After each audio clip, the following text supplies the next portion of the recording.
Okay, let's get into it. We're going to unpack something I think is a really fascinating paradox in modern health. It's this idea that the very discipline we use to try and get well might, you know, actually be working against us. Right. The effort becomes the problem. Exactly. So today we are doing a deep dive into sources from ancient Ayurvedic wisdom, looking specifically at the body's own communication system. Yeah. Our whole mission here is to pull out the principles behind this really simple but profound idea that real health depends less on forcing things and more on, well, on just responding. Responding to the body's innate intelligence. Yeah. I mean, think about this paradox for a moment. You, our listener, you're dedicated. You invest so much time, effort, maybe money into being healthy. You set the alarm, you track things, you're disciplined. Totally. And yet, how many times a day do we all override these essential signals from our body, pushing past hunger to finish a meeting? Oh, all the time.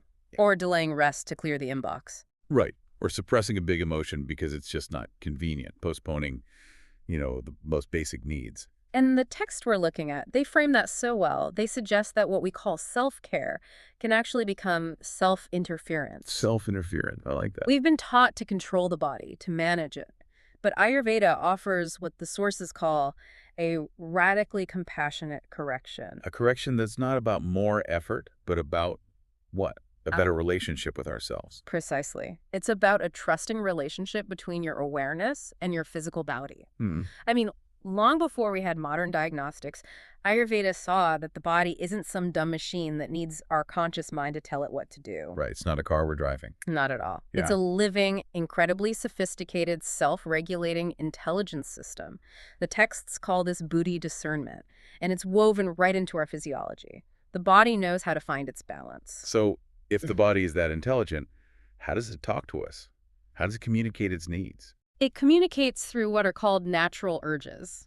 The Sanskrit term is Vega. Vega, okay. And it literally means that which moves with force.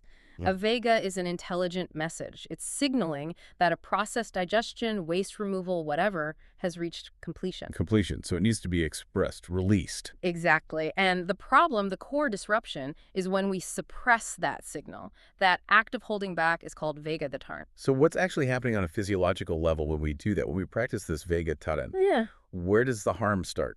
Okay, so the harm centers immediately on what's called Vata Dana. Vata. Think of Vata as the master principle of all movement. Nerve impulses, circulation, breathing, waste, even your thoughts. It's all governed by Vata. So when we suppress an urge, you obstruct the proper flow of Vata. It's like putting a kink in a garden hose. That's the perfect analogy. The pressure builds up and it goes to the wrong place. When Vata is obstructed, its natural, orderly intelligence becomes, well, erratic. Erratic how? Instead of flowing down and out like it's supposed to, it scatters. It moves sideways or it gets pushed upward. And this is why symptoms that seem completely random, like, say, anxiety, constipation, and insomnia, can all actually share the same root cause. Which is resistance to the body's timing. A resistance to natural movement, yeah. So wait, the body doesn't just send a clear pain signal right away. It's just silently compensating for all this interference. For years sometimes. That's the insidious part. When suppressing urges becomes a habit, the body has to divert a huge amount of energy just to hold everything in place. Which has to lead to congestion, things slowing down. It does. And that directly impacts agni, our digestive and metabolic fire. If you suppress hunger, you weaken your agni. If you delay elimination, you're blocking detoxification. But when agni is weak, that's where bigger problems start. That's where you get the formation of ama. Think of ama as this sticky, toxic residue from undigested stuff. Physical and emotional stuff. Both.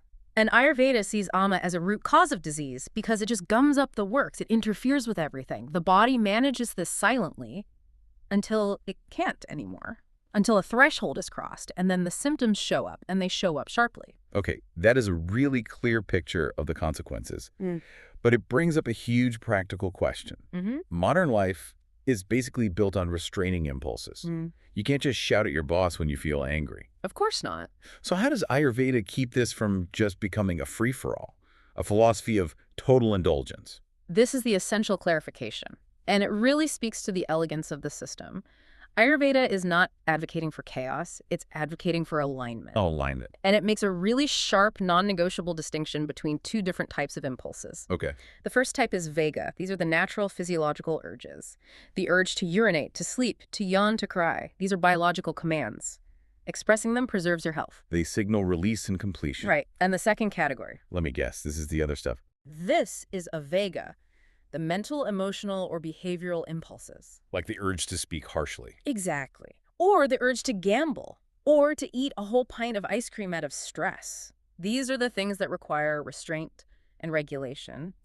And confusing these two is, our modern disaster. We practice intense restraint on the Vega, the biological needs, and then we often indulge the Avega, the impulsive reactions. We've got it completely backward.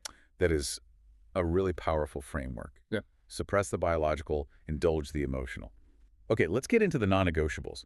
The sources list 13 specific urges, but let's look at the big ones, the ones that really challenge our modern etiquette. Let's do it. Number 1 is the urge for flatus, or Vata Vega. Let's be frank, this is probably the most stigmatized urge there is. It absolutely is. And this is where that conflict between physiology and politeness is just so stark. Right. We're conditioned to see it as this terrible social offense. But from a health perspective, flatus is an essential movement of one called Apana Vata. Apana Vata. It's the subtype of Vata that governs all downward and outward movement. Elimination, menstruation, childbirth. It's a huge deal. So when you suppress it, you're literally reversing the natural flow of energy. You are. You're forcing that energy to go sideways or upward against its natural path. And the consequences of that can't just be a little bit of bloating. Oh, they're vast and often very surprising. Physically, yeah, you get abdominal distension, discomfort, irregular digestion.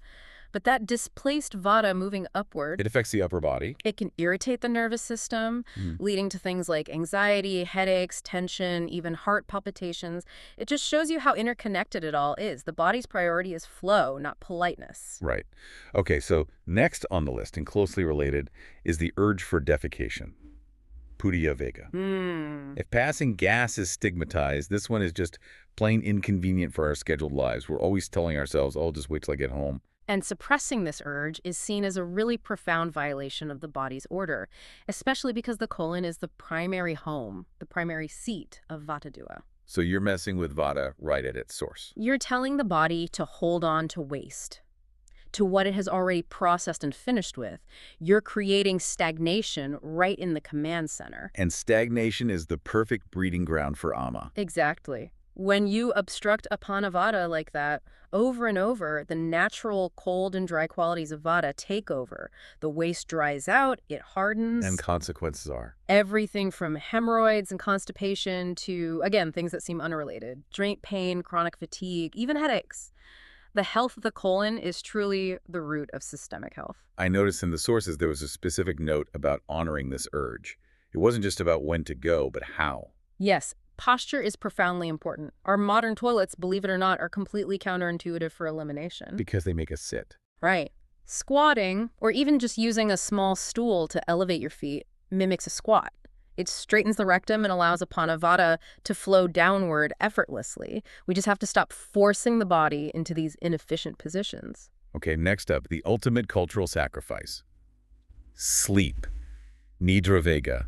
We wear sleep deprivation like a badge of honor. I only got 4 hours, as if it's a good thing. Right. I'm too busy, too important to rest. When Ayurveda describes sleep as one of the 3 foundational pillars of life, it's not a luxury. It's essential. It's when the nervous system withdraws and recalibrates. It's when the body replenishes OHAS, which you can think of as the very essence of your vitality and immunity. So what happens when we push past that urge, that heavy-eyed feeling? You aggressively aggravate both Vata and Pitta. Okay. Vata gets all hyperactive. You get that wired but tired feeling, restlessness, anxiety. And Pitta overheats. You become irritable, sharp, internally hot. You are literally burning away your resilience for the next day. And the sources call rest essential action in silence. I love that phrase. It's not passive. The body is actively repairing tissue, balancing hormones, detoxifying the brain. It's mission-critical work. Let's shift to the emotional and acute urges, which I think are less understood as Vega, like crying, or Ashu Vega. We're taught to stiffen the upper lip, to see crying as a weakness. But the body knows it's a vital release. The texts are clear. Tears are a pathway for releasing accumulated emotional tension.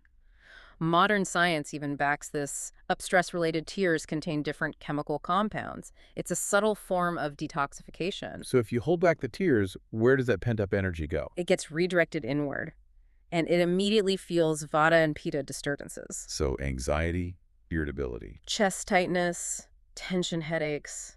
The real wisdom here is that strength isn't being silent. Strength is emotional circulation. It's letting the pressure out of the system. Okay, last two, let's touch on the signals for intake.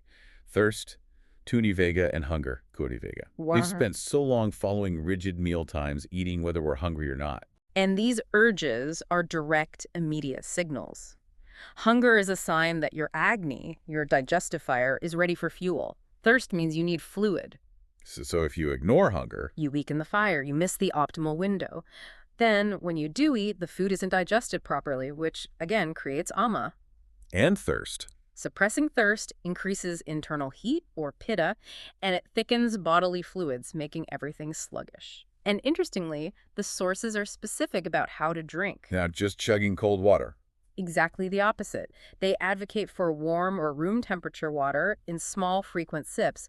A large volume of ice-cold water can actually shock and dampen the digestive fire. The emphasis on pregnancy in the source material really stood out to me. Why is pregnancy such a powerful teacher for this? Because pregnancy is an intensifier, it's a truth teller. The sources say that during that time, all these urges, sleep, hunger, elimination, they grow louder. They become almost impossible to ignore. Because the body's doing this incredible work of creation. It's working double time, and suppressing any of those urges puts this huge unnecessary strain on systems that are already at their max. For example, if a pregnant person ignores the urge to sleep, that resulting Vata aggravation doesn't just affect them. It affects the environment for the developing child. So it forces a kind of surrender. It does. It often restores this primal trust in the body that modern life has trained out of us. You realize interference is just not an option. You have to listen. Which brings us to the big integration question. If our culture celebrates endurance, pushing through, I mean, you can't just run out of a board meeting to relieve gas. Right. So how do we actually do this? How do we reframe discipline? We have to reframe discipline not as resistance, but as alignment. Alignment with our own biological rhythm.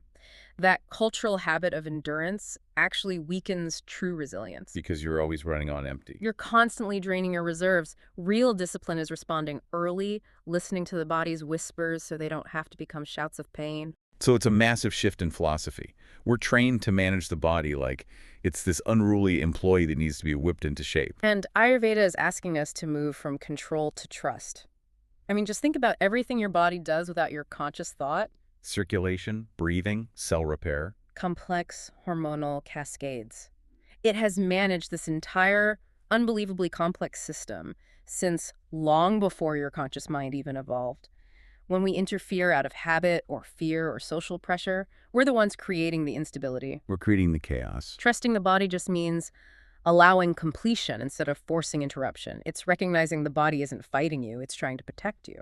This has been such a critical deep dive. It really shows that health isn't something we achieve through more force or some complex new plan. No. It's something that just emerges naturally when we respect the inherent flow of things.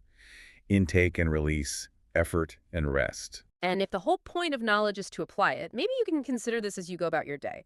The intelligence required for your perfect health, it's already there. It's speaking to you constantly through these urges, through Vega. So what if the simple act of interrupting less and allowing completion more often is actually the most powerful medicine you could possibly administer?